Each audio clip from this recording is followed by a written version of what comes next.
how do you manage that time with your family? I think it's the most challenging thing. I think for those people who are getting into the business, I think they will, and the ones that have been in it for a long time will tell you the most challenging aspect of touring or a career in touring is really that family and how you try to balance your work and the family. Look, for me, it's been really, really hard. Like, I have 2 kids, and I've missed many birthdays, and it's been difficult. It's probably one of the biggest sacrifices you make in one's life, and I think things are changing a little bit. I think people are trying to find more balance in their lives. I wish I would have known that 40 years ago. I think also, like, tours are becoming more accepting of giving people on tour balance in their lives. So we know that you have birthdays and you have weddings and you have deaths in your family, and those are something, at least on my tours, like those are things you need to go to. Like, it's important for you to attend those special events, high school graduations, if your kids are, and I think that tours need to be a little bit more understanding about letting people on those tours go home to do those things. How do you find a quality sub to take over, or how do you trust, because every tour is different. Do you think that tours are becoming a little bit more standardized where someone could hop in, or is it still, do you think that's difficult? I think it's still a little bit all over the place. Yeah. I think, you try to cover the gig within if people are leaving. Right. And if not, as long as you have enough notice, if they know they're going to a wedding or a birthday or a graduation, as long as you have enough notice, you can accommodate, those folks to go back and do those things. And then that's how you keep retention. I mean, that's how you keep people if they're happy in their job. I agree 100%. I agree with you 100%. What are other ways that, if you have any traditions on tour, because you tend to keep a lot of the same people when you go from tour to tour, because you build these amazing relationships with them. Do you have anything that you love to do that is a great bonding activity or just a way to keep everyone together? Ultimately, I think people have to understand that it's all about the people. It's all about the people. Like, I've said this for the entirety of my career, that, buses are buses and trucks are trucks and lights are lights and speakers are just speakers.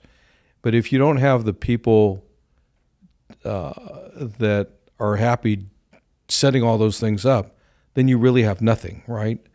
And so, like Olivia's tour was really fun. We had, lots of parties or lots of outings, that we took folks to. We just had the end of tour party in Australia, and we had everyone showed up. It was really a lot of fun, and it was a blast. We had a couple magicians, and we had That's my favorite. Oh, we had we had these magicians who were incredible.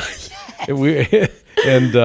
We had a cartoonist, so people were able to get it. So I think you have to make it fun. I think you have to outings like if the guys want to, or the people on the tour want to go to a baseball game or maybe a football game when we're out on tour, if they give me an advance notice, I'll always try to get tickets for them to go do those things as a group event, So I think it's important that you kind of do those things.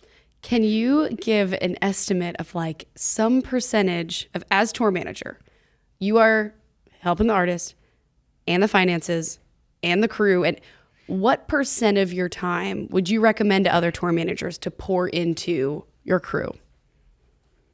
Oh, I think it's all about the crew. So I would say, hey, look, you have to really understand the pulse of your crew. Yeah. You have to kind of understand where the heads are at, and like a lot of that, I rely on the production manager and the production coordinators to tell me, right? Yes. So I think, look, I think it's one of the hardest things to do on tour is to keep the morale.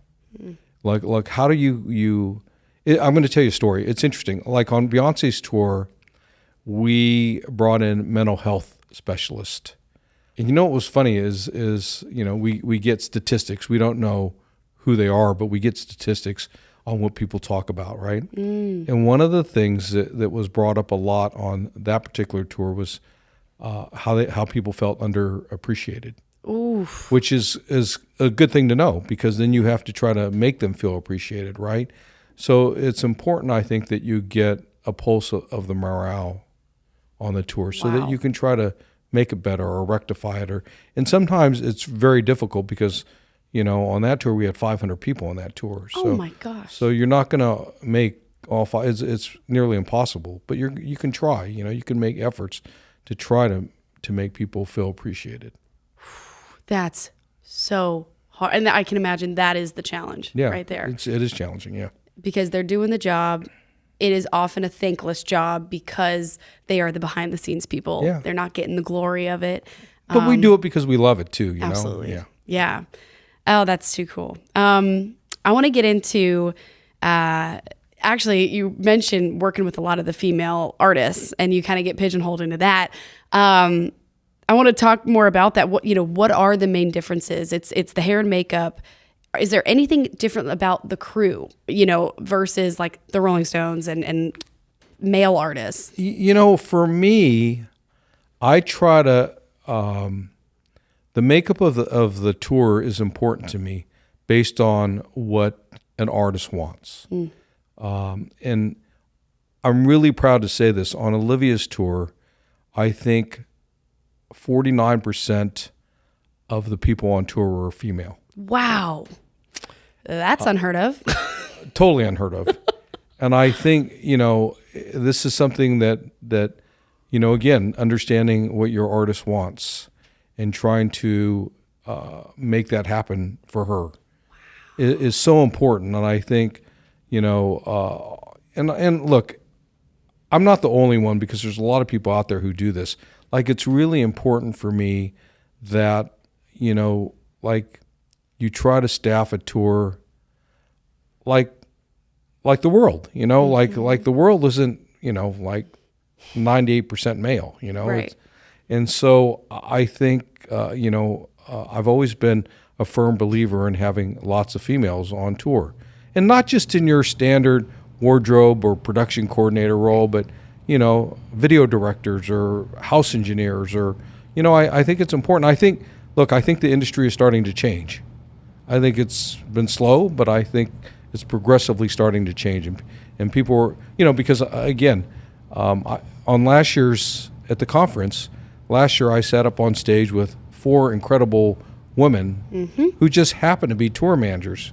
And like I maybe said on that discussion, it's like 20 years ago, I wouldn't have been able to have this panel, because 20 years ago, there weren't 4 great female tour managers.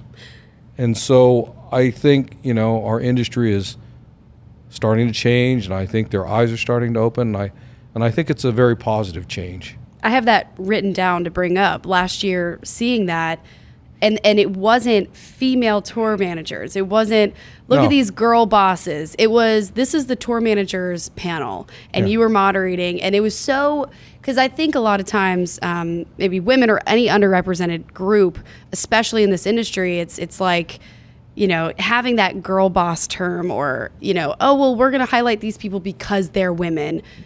You're highlighting great tour managers who happen to be women. I only brought it up at the end. I know, it was so cool. I loved it. I only brought it up in the end. But it's changing because of people like you and the way that you're going about it, and making the industry more representative of the people who want to be in it. It's not just the people who have the connections already. Yeah. So thank you for doing that. I mean, it's just not me. I think, it was really incredible this year because, like, Olivia had Chapel Roan open up for her first leg. Oh, yeah. And Chapel's got a great tour manager, Sophia Aris. And I saw, and Noah Khan came on as a special guest at Madison Square Garden. He sang a song with her, and Noah had a tour manager that was just happened to be female. Yeah. And I look, I smile when I see that, right? Because I see, again, our industry is making change, and it's for the good, it's for the positive.